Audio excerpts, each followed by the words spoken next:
Elkan Bagot akhirnya harus merelakan mimpi menjadi pemain Indonesia pertama yang melakoni debut di Premier League.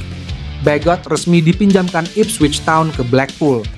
Setelah tampil gemilang bersama Bristol Rovers di masa peminjamannya musim lalu, muncul harapan Bagot bisa menembus tim utama Ipswich yang musim ini promosi ke Premier League. Lantas bagaimana komentar bek 21 tahun tersebut setelah resmi bergabung dengan Blackpool di Divisi 3 Inggris? Bek tengah dengan tinggi 190 cm ini telah 24 kali memperkuat timnas Indonesia dan akan menambah kekuatan serta pengalaman di lini belakang Blackpool untuk musim kompetisi mendatang. Rasanya luar biasa akhirnya bisa berada di sini.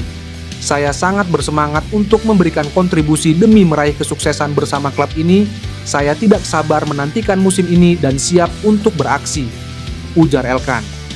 Ipswich Town telah menyertakan klausul khusus dalam kesepakatan peminjaman Elkan Bagot ke Blackpool.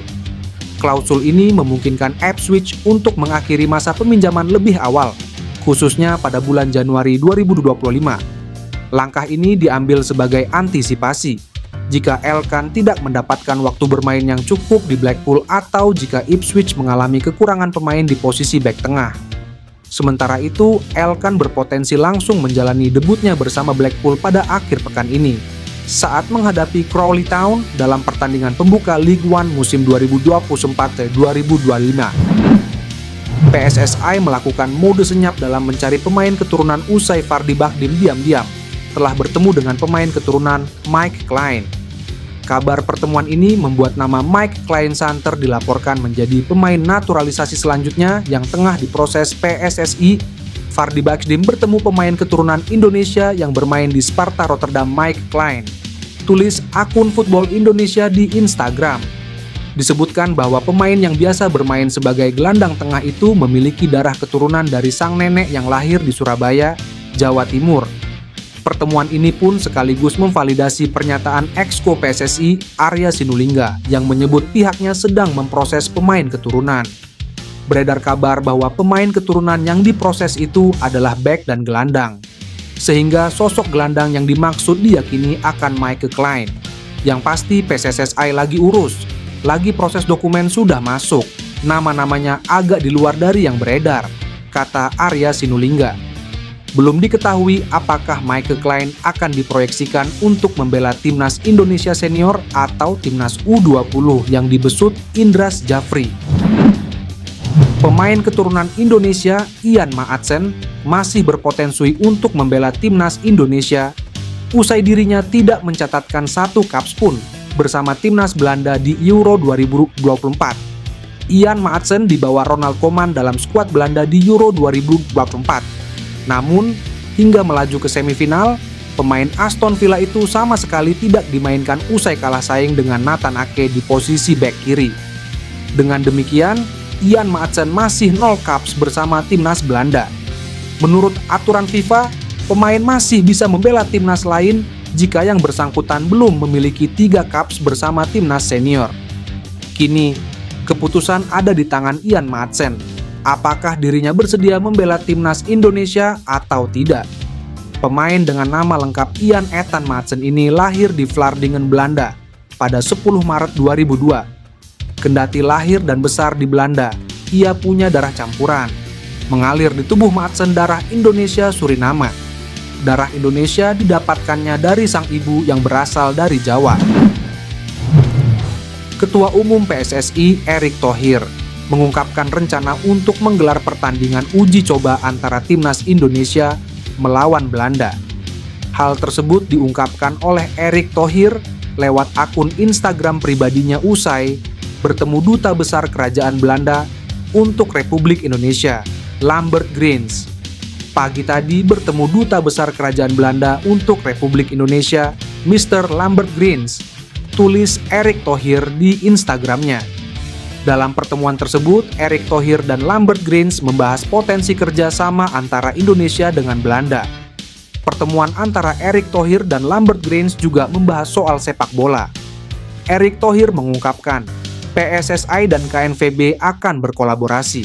Kami juga menginfokan rencana kolaborasi antara PSSI dengan KNVB, tulis Erick Thohir.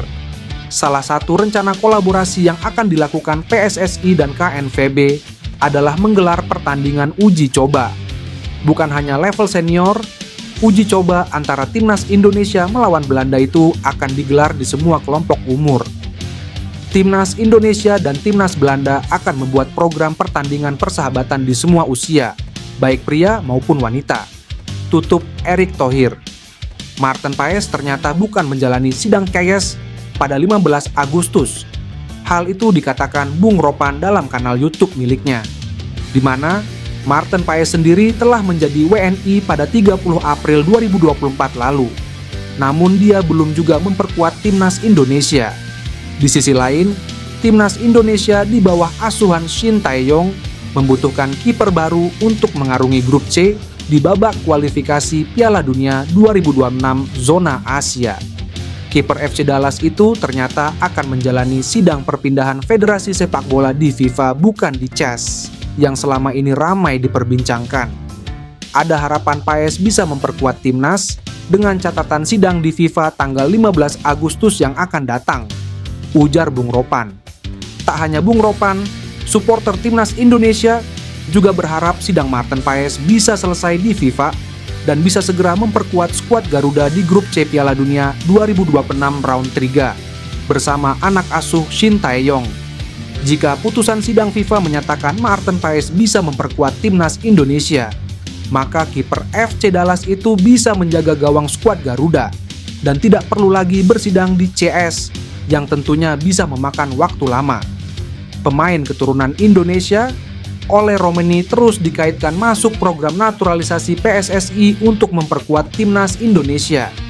Terbaru, Ole Romeni kembali diajak untuk segera menjadi WNI. Menariknya, respons pemain FC Utrecht itu berhasil membuat pencinta sepak bola tanah air tersenyum. Seperti yang diketahui, Romeni saat ini gencar dikaitkan menjadi salah satu pemain keturunan Indonesia Belanda yang diincar pelatih timnas Indonesia, Shin Tae-yong. Pemain berusia 24 tahun itu dinilai menjadi solusi atas masih melempemnya lini depan skuad Garuda. Romeni sendiri kerap seakan memberikan kode yang membuat fans timnas Indonesia semakin berharap ia bisa menjadi WNI. Paling baru adalah Romeni foto bersama dua pemain naturalisasi timnas Indonesia, Jay Ijes dan Ivar Jenner. Lalu dalam momen yang sama, ada seorang WNA yang memiliki kesempatan untuk berjumpa Romeni. Saat itulah ia mengajak Romeni untuk segera bergabung dengan timnas Indonesia. Percakapan mereka lantas diberitahukan kepada pendukung sepak bola tanah air lewat pengamat sepak bola, Bung Harpa, lewat akun YouTube-nya. Ada banyak hal yang harus dipertimbangkan dulu buat saya, tapi sudah ke arah yang bagus, kata Romeni dikutip dari akun YouTube Bung Harpa. Pernyataan Romeni itu lantas dianggap sebagai pertanda baik, sebab Romeni sendiri yang mengaku bahwa semuanya kini ke arah yang bagus. Tentu harapannya arah yang bagus itu adalah proses naturalisasi Romeni akan segera dimulai. Kini, fans sepak bola tanah air tinggal menunggu kabar baik itu dari pihak PSSI untuk mengetahui benar tidaknya mereka bakal memproses Romeni.